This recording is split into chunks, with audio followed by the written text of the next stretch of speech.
ಇನ್ನು ನಾವು ಕುಡಿತಾ ಇರೋದು ನೀರಲ್ಲ ವಿಷ ಅಂತ ಗೊತ್ತಾಗ್ತಿದ್ದಂಗೆ ಕಬಿನಿ ನೀರು ಉಳಿಸಿ ಹೋರಾಟಕ್ಕೆ ನ್ಯೂಸ್ ಫಸ್ಟ್ ಮುನ್ನುಡಿಯನ್ನು ಬರೆದಿರುವಂಥದ್ದು. ನ್ಯೂಸ್ ಫಸ್ಟ್ನ ವರದಿಗಳಿಂದಲೇ ಸೇವ್ ಕಬಿನಿ ಟೀಮ್ ಸೃಷ್ಟಿಯಾಗಿದ್ದು. ಈಗಲ್ಲ, ಈ ವರದಿ ಬರೋದಕ್ಕಿಂತ ಮೊದಲೇನೆ ಕಬಿನಿಯನ್ನು ರಕ್ಷಿಸಿ ಅನ್ನೋ ಕೆಲಸವನ್ನು, ಆ ಹೋರಾಟಕ್ಕೆ ಮುನ್ನುಡಿ ಬರೆದಿದ್ದೇನೆ ನ್ಯೂಸ್ ಫಸ್ಟ್ನ ಸತತ ವರದಿಗಳು. ಇದರಿಂದಾಗಿ ಸೇವ್ ಕಬಿನಿ ಟೀಮ್ ಹುಟ್ಟುಕೊಳ್ತು. ಕಬಿನಿ ಡ್ಯಾಮ್ನ ನೀರಿನ ಶುದ್ಧತೆಯ ಕುರಿತು ಪರಿಶೀಲನೆಗೆ ಮುಂದಾಯಿತು, ಹೋರಾಟಗಳನ್ನು ಮಾಡ್ತು. ಕೆಲವು ರೆಸಾರ್ಟ್ ತ್ಯಾಜ್ಯಗಳನ್ನು ನೇರವಾಗಿ ಕಬಿನಿಗೆ ಬಿಡ್ತಾ ಇದ್ದಾರೆ. ಇದನ್ನು ಕೂಡ ತಪ್ಪಿಸಬೇಕಾಗಿರುವಂತಹ ಅಧಿಕಾರಿಗಳು ಜಾಣ ಮೌನಕ್ಕೆ ಶರಣಾಗಿದ್ದಾರೆ. ನ್ಯೂಸ್ ಫಸ್ಟ್ ಮೂಲಕ ಸೇವ್ ಕಬಿನಿ ಟೀಮ್ ಕಿಡಿಕಾರಿರುವಂಥದ್ದು, ಆಕ್ರೋಶವನ್ನು ವ್ಯಕ್ತಪಡಿಸಿರುವಂಥದ್ದು. ನಮ್ಮ ಪ್ರತಿನಿಧಿ ರವಿ ಪಾಂಡವಪುರ ಲೈವ್ನಲ್ಲಿ ಜಾಯ್ನ್ ಆಗಿದ್ದಾರೆ. ರವಿ, ಕಬಿನಿಯಲ್ಲಿ ನೀರಿಲ್ಲ, ವಿಷ ಇದೆ, ಜಲ ಹೋಗಿ ಅನಿಲ ಇದೆ ಅನ್ನೋದು ಗೊತ್ತಾಗ್ತಾ ಇದೆ. ವರದಿಯೇ ಬಂದಿದೆ, ಬೆಚ್ಚಿ ಬೀಳಿಸುವ ವರದಿ ಇದು.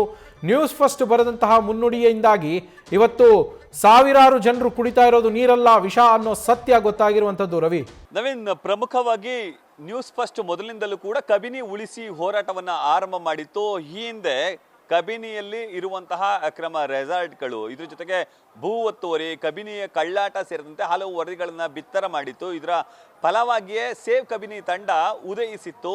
ವಕೀಲರಂತಹ ವಿ ರವಿಕುಮಾರ್, ಸ್ಥಳೀಯರಾದಂತಹ ಕಬಿನಿ ಶಿವಲಿಂಗು, ಮಧುಕೇಶ ಸೇರಿದಂತೆ ರೈತ ನಾಯಕರು, ದಲಿತ ಸಂಘರ್ಷ ಸಮಿತಿಯ ಹೋರಾಟಗಾರರು, ಕನ್ನಡ ಪರ ಸಂಘಟನೆಯ ಹೋರಾಟಗಾರರು ಸೇರಿದಂತೆ ಹಲವರೆಲ್ಲರೂ ಕೂಡ ಸೇರಿ ಸೇವ್ ಕಬಿನಿ ತಂಡವನ್ನು ಹುಟ್ಟುಹಾಕಿದ್ರು.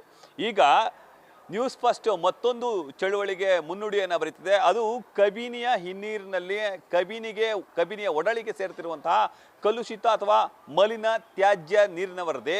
ಇಲ್ಲಿ ಪ್ರಮುಖವಾಗಿ ಗಮನಿಸಬೇಕಾದಂಥ ಅಂಶ ಅಂತ ಅಂದರೆ ಸರ್ಗೂರು ಮತ್ತು HT ಕೋಟೆ ಎರಡೂ ಪಟ್ಟಣಗಳಲ್ಲಿ ಯಾವುದೇ STP ಪ್ಲಾಂಟ್ಗಳನ್ನು ನಿರ್ಮಾಣ ಮಾಡಿಲ್ಲ. ಇದರ ಪರಿಣಾಮವಾಗಿ ಕಬಿನಿಗೆ ಕಲುಷಿತ ನೀರು ಸಂಪೂರ್ಣವಾಗಿ ಸೇರ್ಪಡೆ ಆಗ್ತಿದೆ. ಇದರಿಂದಾಗಿ ಸಾಕಷ್ಟು ನೀರು ಸಂಪೂರ್ಣವಾಗಿ ಮಲಿನವಾಗಿದೆ ಅಂತ ಹೇಳಿದ್ರೆ ತಪ್ಪಾಗ್ಲಿಕ್ಕಿಲ್ಲ. ರಾಜ್ಯ ರಾಜಧಾನಿ ಬೆಂಗಳೂರು, ಮೈಸೂರು, ಇದರ ಜೊತೆಗೆ ಮಂಡ್ಯ, ಚಾಮರಾಜನಗರ, ನರಸೀಪುರ, ರಾಮನಗರ ಸೇರಿದಂತೆ ಬೇರೆ ಬೇರೆ ಭಾಗದ ಸುಮಾರು 1 ಕೋಟಿಗೂ ಹೆಚ್ಚು ಜನರು ಕುಡಿತಿರುವ ನೀರಲ್ಲ ವಿಷ ಅನ್ನೋದು ಈಗ ಪ್ರಾಥಮಿಕ ವರದಿಯಿಂದ ತಿಳಿದು ಬರ್ತಿದೆ. ಈಗಾಗಲೇ ಈ ನೀರಿನ ಸ್ಯಾಂಪಲ್ಗಳನ್ನು ಪರಿಶೀಲನೆಗೆ ಕಳಿಸಲಾಗಿತ್ತು. ಪರಿಶೀಲನೆ ವರದಿ ಬಂದಿದೆ. ವರದಿಯಲ್ಲಿ ಸಂಪೂರ್ಣವಾಗಿ ಈಗ ಆ ನೀರು ಕುಡಿಲಿಕ್ಕೆ ಯೋಗ್ಯ ಅಲ್ಲ, ಕುಡಿಲಿಕ್ಕಿರಲಿ ಕನಿಷ್ಠ ಸ್ನಾನ ಮಾಡಲಿಕ್ಕೂ ಕೂಡ ಯೋಗ್ಯ ಅಲ್ಲ ಅಂತೇಳಿ ವರದಿ ಬಹಿರಂಗವಾಗಿದೆ. ಜನರು ಕುಡಿತಿರೋದು ವಿಷಯುಕ್ತ ನೀರು ಅಂತೇಳಿ ಈಗ ತಿಳಿಸಲಾಗ್ತಿದೆ. ಇದರಂಗೆ ನಿಜಕ್ಕೂ ರಾಜ್ಯ ರಾಜಧಾನಿಯ ಜನರು ಸೇರಿದಂತೆ ನಾಡಿನ ಜನರು ಆತಂಕಕ್ಕೆ ಒಳಗಾಗಬೇಕಾದಂತಹ ಪರಿಸ್ಥಿತಿ ನಿರ್ಮಾಣವಾಗಿದೆ.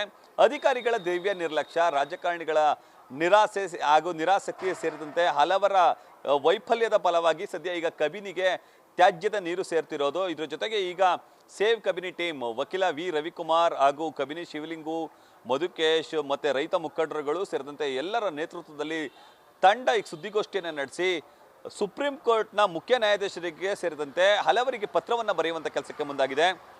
ತಮಿಳುನಾಡಿನ CM ವಿಜಯ್ ಅವರಿಗೂ ಕೂಡ ಒಂದು ಪತ್ರವನ್ನು ಬರೆಯಲಾಗಿದೆ. ಸಂವಿಧಾನದ ವಿಧಿ 21ರ ಪ್ರಕಾರ ಜೀವಿಸುವ ಹಕ್ಕಿದೆ ಅಂತ ಜೀವಿಸುವ ಹಕ್ಕನ್ನೇ ಕಸಿದುಕೊಳ್ತಿದ್ದಾರೆ.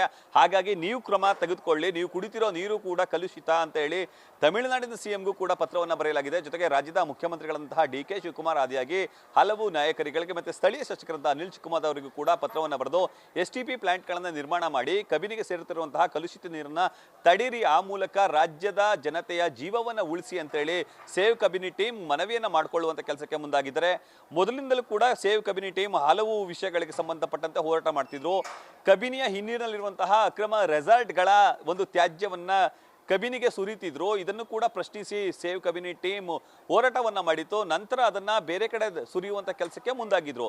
ಇದಕ್ಕೆಲ್ಲದಕ್ಕೂ ಕೂಡ ನ್ಯೂಸ್ ಫಸ್ಟ್ ಮುನ್ನುಡಿಯನ್ನ ಬರೆದಿತ್ತು. ಹಲವು ವಿಚಾರಗಳಲ್ಲಿ ಮುಂಚೂಣಿಯನ್ನು ತೆಗೆದುಕೊಂಡು ಹೋರಾಟಕ್ಕೆ ಪ್ರತಿಯಾಗಿ ವರದಿಗಳನ್ನು ಬಿತ್ತರ ಮಾಡುವಂತ ಕೆಲಸಕ್ಕೆ ಮುಂದಾಗಿತ್ತು. ಈ ಹಿನ್ನೆಲೆಯಲ್ಲೇ ಸೇವ್ ಕಬಿನಿ ಟೀಮ್ ಹುಟ್ಟು ಹಾಕಿಕೊಂಡಿತ್ತು. ಈಗ ನಿರಂತರವಾಗಿ ಹೋರಾಟವನ್ನ ಮಾಡ್ತಿದ್ದಾರೆ. ಒಂದಲ್ಲ ಒಂದು ಹೋರಾಟಗಳನ್ನ ಮಾಡುವ ಮೂಲಕ ಸೇವ್ ಕಬಿನಿ ಅಂತ ಹೇಳಿ ಅವರು ನಿರಂತರವಾಗಿ ಶ್ರಮವನ್ನ ಮಾಡ್ತಿದ್ದಾರೆ. ಇಷ್ಟಾದ್ರೂ ಕೂಡ ನೀರು ಕಲುಷಿತ ಆಗ್ತಿದೆ. ಇಲ್ಲಿನ ಅಧಿಕಾರಿಗಳು ದಿವ್ಯ ನಿರ್ಲಕ್ಷ್ಯವನ್ನು ತೋರಿಸಿದ್ದಾರೆ, ರಾಜಕಾರಣಿಗಳು ನಿರಾಸಕ್ತಿಯನ್ನು ತೋರಿಸಿದ್ದಾರೆ. ಅವರೆಲ್ಲರಿಗೂ ಕೂಡ ಇದು ಪಾಠ ಆಗಬೇಕು ಅಂತ ಹೇಳಿ ಆಗ್ರಹವನ್ನು ವ್ಯಕ್ತಪಡಿಸಿ ಆಗಸ್ಟ್ 15ರಂದು ಸ್ವತಂತ್ರ ದಿನಾಚರಣೆಯಂದು ಅವರಿಗೆಲ್ಲರಿಗೂ ಕೂಡ ಇದೇ ನೀರನ್ನು ಕುಡಿಸ್ತೀವಿ ಅಂತ ಹೇಳಿ ಅವರು ಹೋರಾಟಗಾರರು ಎಚ್ಚರಿಕೆಯನ್ನು ಕೂಡ ನೀಡ್ತಿದ್ದಾರೆ. ನವೀನ್.